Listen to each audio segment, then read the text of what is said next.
from the blog rockyhedgefarm.com, and today I'm going to show you guys how to make our family's favorite body butter, which is a great moisturizer for these winter months. In this body butter recipe that I'm going to share with you guys today, I actually do what is known as an herbal infusion. So I don't use any essential oils in mine. Everything is herbs, and I'm going to show you guys how to do that. But the basic things that you're going to need is chamomile. I also have lavender, calendula, and then I also have another one called marshmallow root. Now I'm going to go into detail on the blog about why I chose these 4 herbs, and basically they're all herbs that are just really, really good for your skin. And so, like I said, I'll share more on the blog about those, so make sure you hop on over there to check that out. The basic setup for doing an herbal infusion, the quick way is to use a double boiler setup. So what I have here is a pan, and then I have a colander that looks like this. It's got the holes in the bottom, and then I have a lid here as well.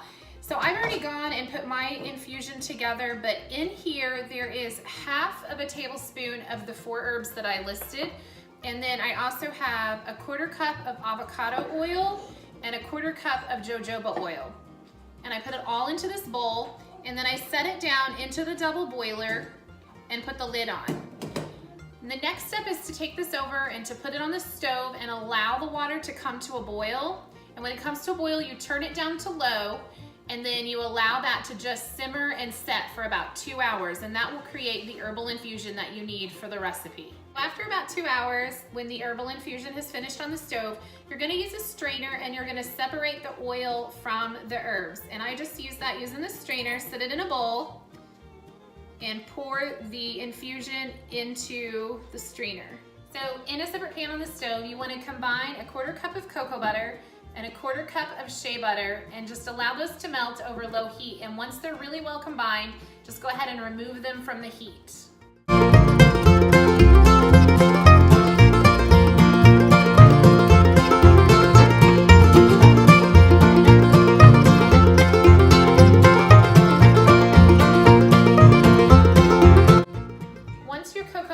Shea butter have melted on the stove, you're just going to combine them with the jojoba oil and the avocado oil infusion that you already have in the bowl. And then the next step is I'm going to take this and put it in the refrigerator until it begins to thicken up. So I'm going to show you guys something that, if you're a first-time body butter recipe maker, that you may encounter. If the body butter is not quite cool enough, it won't mix up to the correct consistency. And the best way to fix that is just to stick it back into the freezer or the refrigerator for a little bit longer. After you mix it, it should have like a Cool Whip consistency almost. So I'm gonna take this one, I'm gonna stick it back in the refrigerator for just a few minutes and then whip it again. All right, so now the body butter recipe is complete. It's much closer to the consistency that I wanted. If you want to add essential oils, you definitely can do that. And another tip for the body butter is if you find that it's too greasy, you can actually add a product called arrowroot powder, and that helps to take a little bit of that greasy feeling out. So now the next step is just to put it into a jar, and it's ready to store. Don't forget that if you guys have enjoyed this recipe today, go ahead and hit subscribe, and you guys can also head on over to the blog where you guys can read more about this recipe there. Thanks for stopping by, guys.